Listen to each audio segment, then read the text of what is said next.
Welcome back, dear children. Now we will move to the term static electricity. So already I told you what is static electricity, isn't it?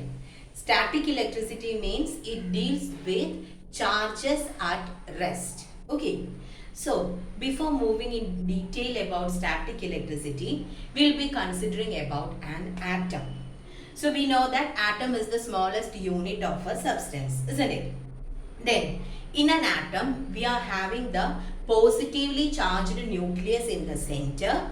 Then we have the electrons revolving around the nucleus in fixed path called orbit. And children, here also I need just the lecture notes, okay? So please note the main points. So we have considered an atom. Then we have the positively charged nucleus at the center and the electrons are revolving around the nucleus. Now, what all things are present inside the nucleus? We have the positively charged protons and the neutrons inside that. And what about the charge of neutrons? Neutrons doesn't possess a particular charge, isn't it? That is, it is electrically neutral. So, when you are considering a nucleus, we are having the positively charged protons and electrically neutral neutrons. And what about the charge of the nucleus? It is positive because the charge of the nucleus will be the charge of the protons. Then, what is the name given to these protons and neutrons together? Together, protons and neutrons can be called as nucleons, isn't it? So, when you take an atom, we have the positively charged protons and the neutrons, electrically neutral, that is without any charge. Electrically neutral neutrons inside the nucleus. Then the negatively charged electrons are moving around the nucleus. When you consider an atom, actually it will contain equal number of positive and negative charges. That is, the number of protons and number of electrons will be same for an atom. That is, in general, we will say that an atom is electrically neutral. We cannot say that it has a particular charge. Even though in an atom we have the positively charged protons and negatively charged electrons, we will say that an atom is electrically neutral. What is the reason? Because the number of positive as well as negative charges will be always equal. Okay. So, in an atom, since the number of positive and negative charges are equal, we will say that an atom is electrically neutral. That is the standard case. Okay. Now, what is the name given for the electrons present on the outermost shell of the atom? Electrons are revolving around the nucleus in fixed path called orbits, isn't it? Now, there will be many shells. And what is the name for the electrons present on the outermost shell of an atom? It can be either called as free electrons or valence electrons, isn't it? Electrons present on the outermost shell is free electrons or valence electrons. And what is their specialty? They are loosely attached to the nucleus. Electrons are moving around the nucleus due to the strong electrostatic force, because there is a force of attraction between which charges? Opposite charges. Nucleus is positively charged, whereas the electrons are negatively charged. Like charges always repel and unlike charges attracts each other. So due to the attractive force between the positively charged nucleus and the negatively charged electrons, the electrons are moving around the nucleus. But when we are moving to the outermost shell, they are far from the nucleus, isn't it? So the force of attraction will be less, and such electrons are called free electrons or valence electrons. These are loosely bound to the nucleus, that is, they can easily get transferred. Free or valence electrons can easily get transferred because the force of attraction with the nucleus is less in the case of free or valence electrons. Okay, so this is the basic thing what you should keep in mind. Positively charged nucleus, negatively charged electrons.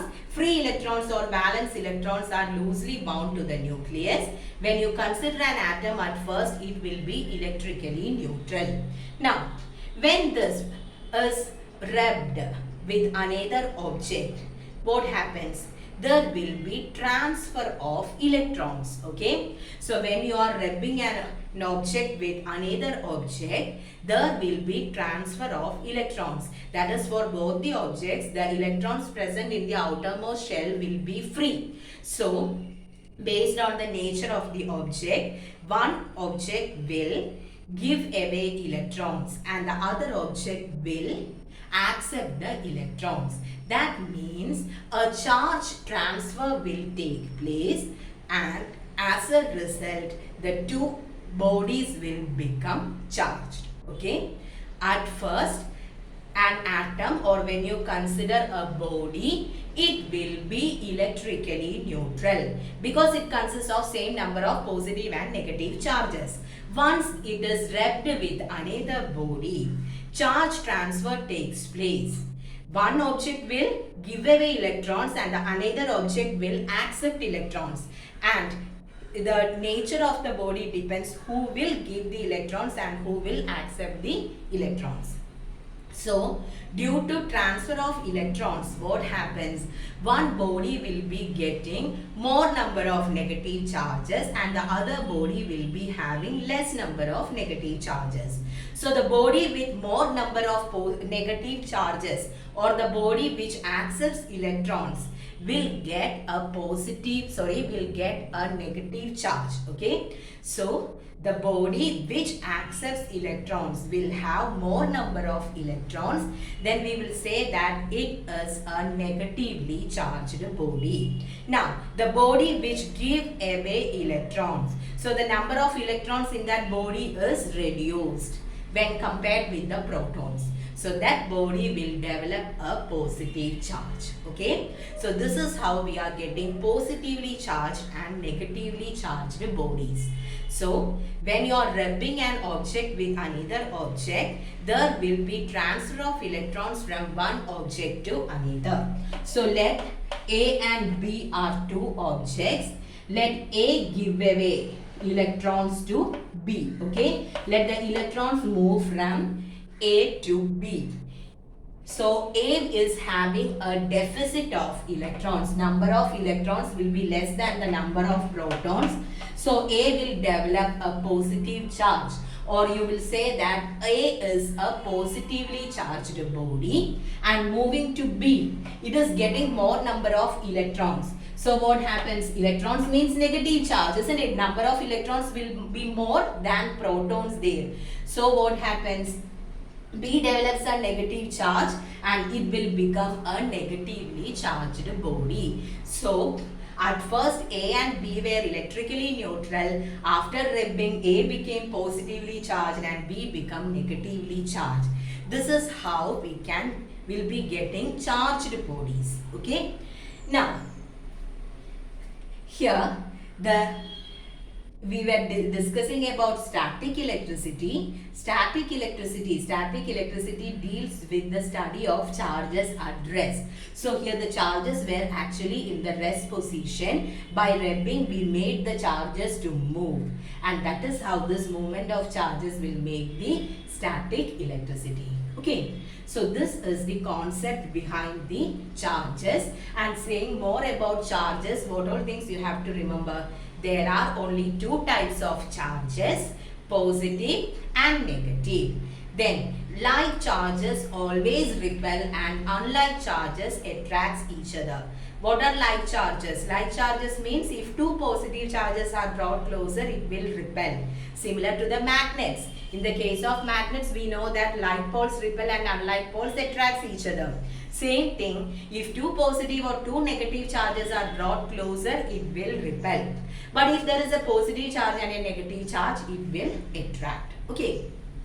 Then one more thing, when you are considering a charged body, it can attract an uncharged body as well as its opposite charge.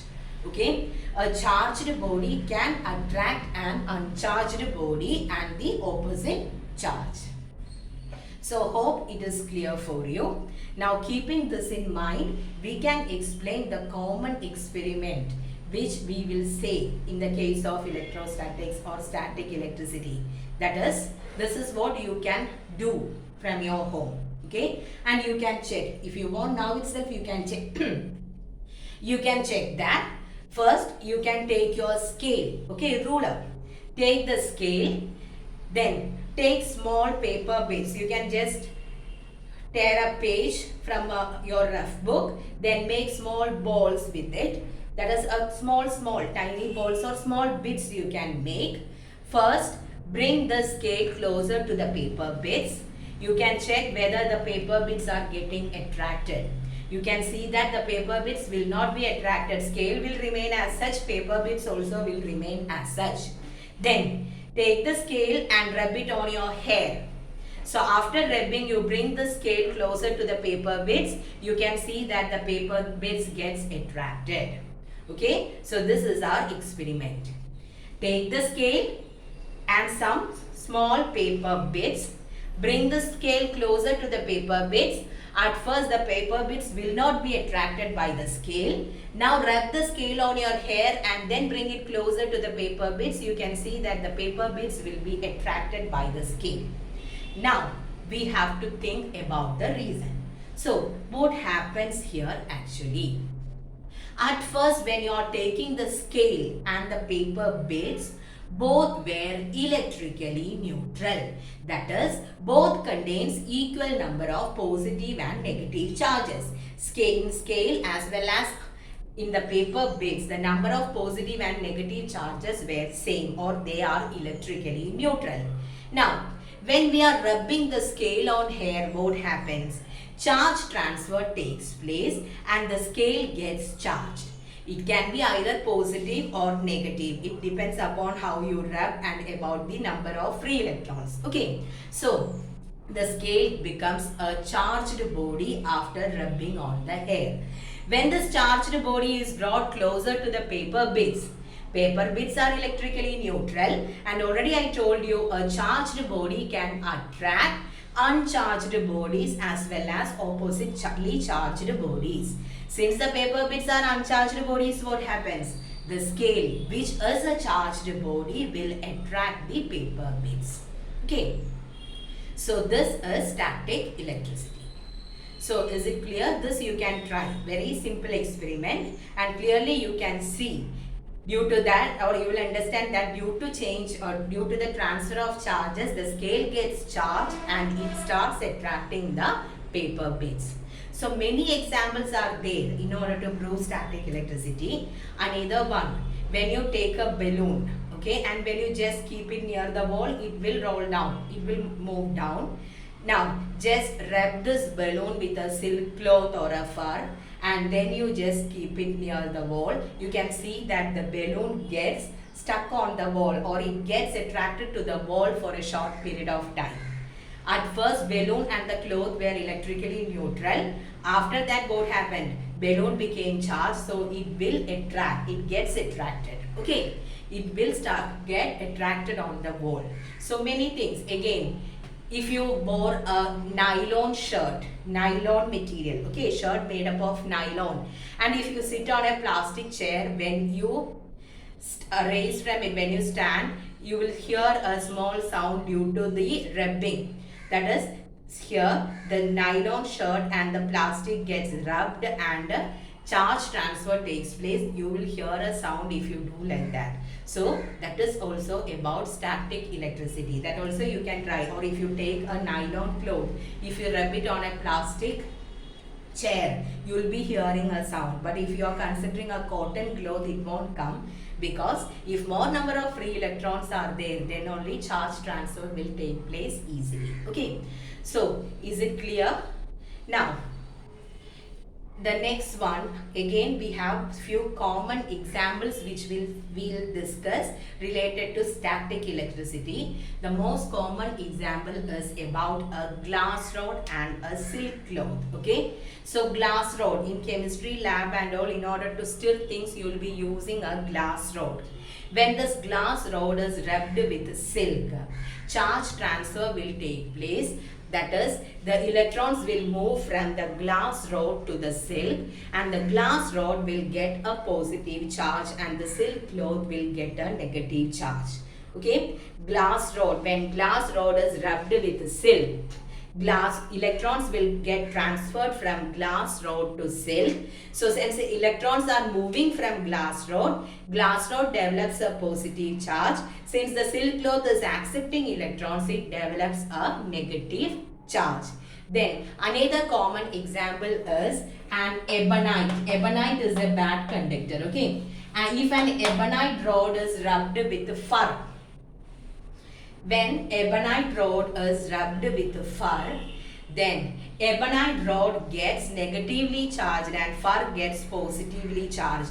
Here the electrons will be given out by fur and the electrons will be accepted by the ebonite rod. So ebonite rod will get a negative charge and the fur will get a positive charge. Okay, so many examples are given in your textbook. Just have a look on these examples and be thorough with the example of scale and paper bits, glass rod and silk, ebonite rod and fur. Okay, be thorough with these three examples because these are the most commonly explained things related to static electricity. Glass rod and fur means glass rod is getting positive charge, fur is getting, glass rod and silk. Glass rod is getting positive charge and silk is getting negative charge. If it is ebonite rod and fur, ebonite rod will get negative charge and fur will be getting positive charge. Okay, now we have something known as law of conservation of charges. Okay, so according to law of conservation of charges, charge can neither be created nor be destroyed. It can only be transformed from one body to another. Similar to our law of conservation of energy. We know and we have already learned about law of conservation of energy, isn't it? So similar thing, instead of energy we are using the term charge here. That is, charge can neither be created nor be destroyed. It can only be transformed from one body to another body. Here, I told you about glass rod and silk. When you are rubbing glass rod with silk, glass rod will get a positive charge and silk will get a negative charge. Now, if I check the number of electrons in glass rod, let it be X. If the number of electrons in the silk cloth is Y, okay, so X plus Y. After rubbing, electrons gets transferred from glass rod to silk. Again, when I check, the total will be, that is, here the number of electrons will be more, but let this be A and this be B. Okay, at first I have glass rod and silk cloth. Let X number of electrons be there in glass rod and Y number of electrons be there in the silk cloth. After rubbing, what happens? Electrons will move from glass rod to silk. So let A be the number of electrons after rubbing in the glass rod, and B, this silk cloth will be getting more number of electrons. So B be the number of electrons in the silk cloth after rubbing. So when you check separately, there will be difference in the number of electrons, but as a whole, the total number of electrons will be same. Why? Because we cannot create or destroy the charges. Charge cannot be created or destroyed. Total charge will be always same. Okay, so please keep this in mind. Then next is about conductors and insulators. What are conductors? Substances which allow electricity to pass through them can be called as conductors. Substances which do not allow electricity to pass through them can be called as insulators or bad conductors, isn't it? So conductors which allow electricity to pass through them. Insulators or bad conductors means which do not allow electricity to pass through them. Conductors, metals are good conductors of heat or electricity. Bad conductors means paper, wood, etc. Those are bad conductors. Okay. Now we will be moving to the next important part of this chapter, that is how can you charge a body. Okay. So we are having neutral bodies and how can you charge a neutral body. There are three different methods for charging. First one is charging by friction. Okay. So just have a look on what all these things. Okay. So first one is charging by friction. How can you charge a body or induce charge on a neutral body? First method is by friction. By friction means what we have learned till now. Just by rubbing. So scale and the hair. So when you are rubbing the scale on the hair, due to rubbing, friction is produced and as a result charge transfer takes place. Okay. So charging by friction means just rubbing two objects together. By rubbing, charge transfer takes place and the object gets charged, and that is known as charging by friction. Now, second one is charging by conduction. Okay. Second one is charging by conduction. So we will check what it is. Okay. Here I have a body which is electrically neutral. Electrically neutral means what? Electrically neutral means it consists of equal number of positive and negative charges. So listen carefully, we will be discussing about charging by the method of conduction. Okay. So we are considering an electrically neutral body. That means it contains equal number of positive and negative charges. I want to make this body a positively charged body. Okay. So in order to make this body a positively charged one, what we should do is bring a positively charged body in contact with this. Okay. Bring a positively charged body. Positively charged body doesn't mean that it only contains positive charges. It contains both positive and negative charges, but the number of positive charges will be more than the number of negative charges. But when we draw, we will just show it as plus only. Okay. So you should remember that positively charged body means it contains negative charges also, but it is less than the number of positive charges. So if I want to get a positively charged body, I should bring a positively charged body in contact with the neutral body. So when a positively charged body is brought in contact with the neutral body, what happens? Like charges always repel and unlike charges attracts each other, isn't it? So all the electrons present in this body will be attracted by this positively charged body. So there will be a transfer of electrons from the neutral body to the positively charged body. So when the electrons move towards the positively charged body, number of positive charges in this neutral body will be more than the number of negative charges, isn't it? So what happens? This body gets converted into a positively charged body.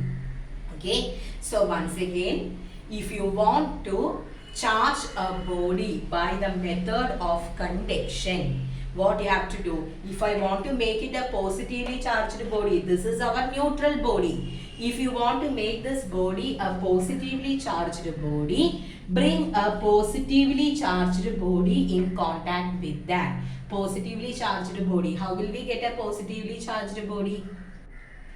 Rub a glass rod with silk. If glass rod is rubbed with silk, glass develops a positive charge. So let this be the positively charged glass rod. So bring it in contact with the neutral body. So like charges attract and like charges repel and unlike charges attracts each other. These positive charges will attract the electrons or the negative charges. The negative charges will move towards this. So what happens? We will be getting a positively charged body. Okay. So is it clear? Now, suppose I want to make a neutral body into a negatively charged body. So what should I do? Here I have